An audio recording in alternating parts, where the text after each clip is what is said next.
Now, it's an open secret that even in the Judeo-Christian West, there has been ongoing tensions in relation to the precious nation of Israel.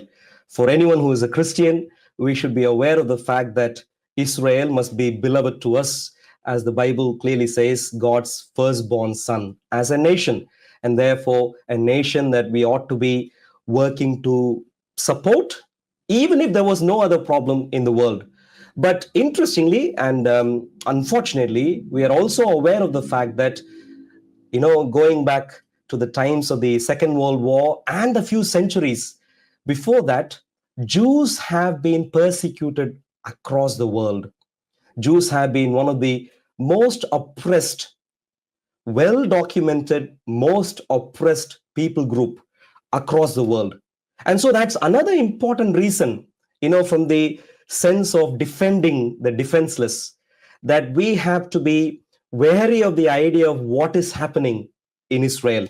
Now, unfortunately, though, the problems that Israel has been going through in the Middle East clearly isn't confined to the Middle East alone. And we see week in, week out, how anti-Semitic marches, which are quite antagonistic to Israel, quite with even physical intimidation, that are happening in our own streets, in what are meant to be Christian nations. Why is this really happening? And when we try and unpack this, we find out that actually truth is where, even within our nation, there seems to be a disagreement on. In relation to Israel and the residents of Gaza today and the West Bank, who are popularly called Palestinians, but more accurately referred to as the Arabs in Gaza and the West Bank, between Israel and these Arabs, what is really going on? Who is the oppressed and who is the oppressor? And to get to the bottom of this is very, very important, because both sides and the supporters of both sides are claiming their side is the oppressed one and the other side is the oppressor. But unfortunately, in the media today, in what is the mainstream media, you get the louder voice, which you clearly hear, but perhaps the not so louder voice you don't hear much of, which is in support of Israel. And so that is what I really want to unpack today in this episode. Nakba, fake news that misguides the world.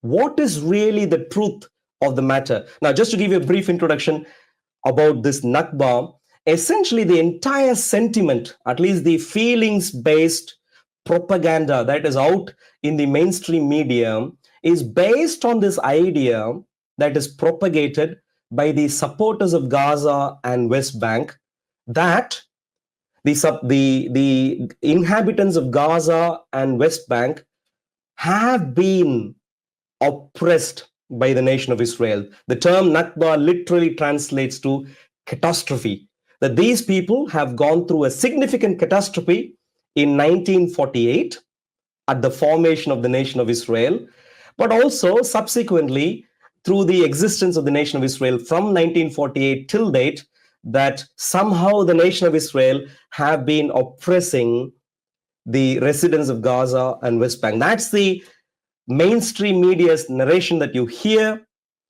And we want to unpack this today. And I have today with me a very special guest who might be familiar with many of you today.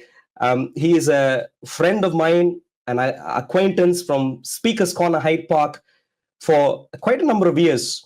And he is a vocal advocate for helping people understand Israel's position. And so let's please welcome to this interview Joseph Cohen, the founder of Israel Advocacy Movement.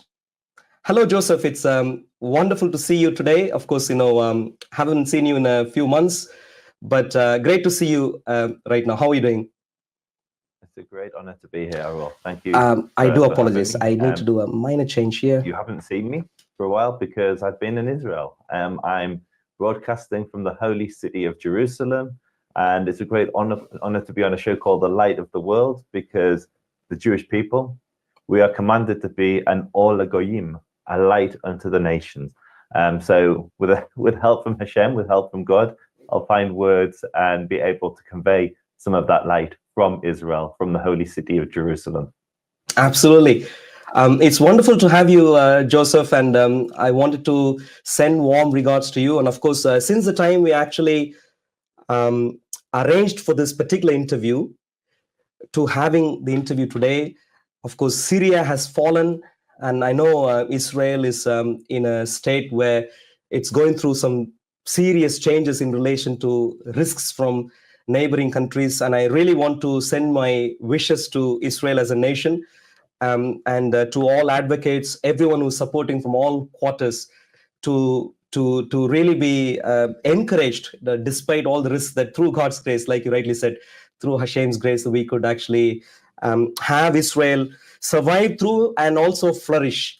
Now, I want to, of course, jump straight into this topic of today: Nakba, fake news that misguides the world. Of course, in popular media, we normally hear of the fact that the Arabs of Gaza and the West Bank have gone through a significant catastrophe in 1948, but also from the time since then.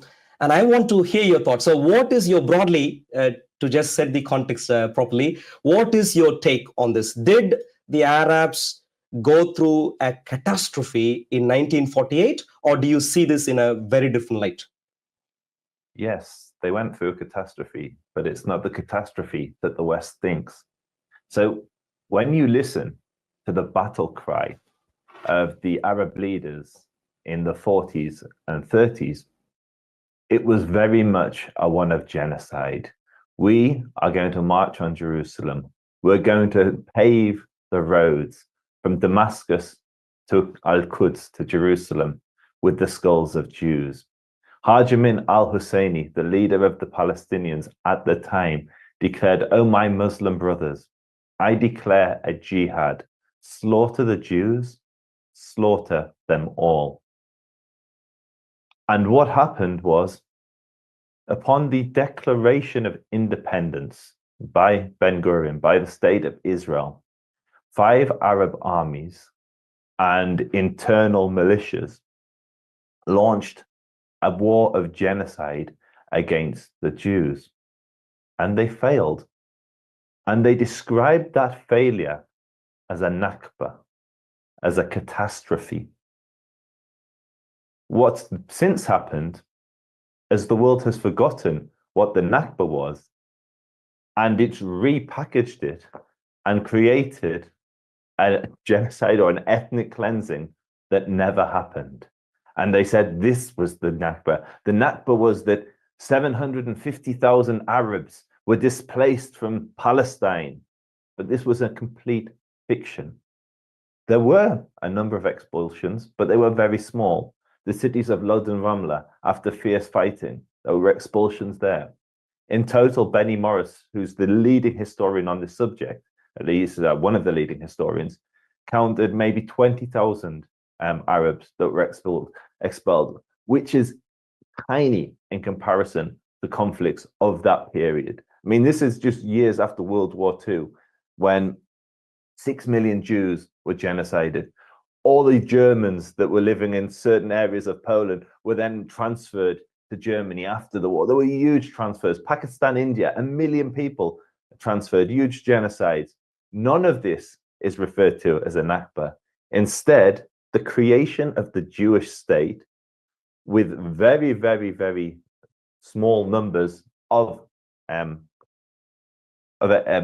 transfers of population That is what the world now describes as a Nakba, to the extent that you now have millions of people around the world marching against a genocide or an ethnic cleansing that never occurred.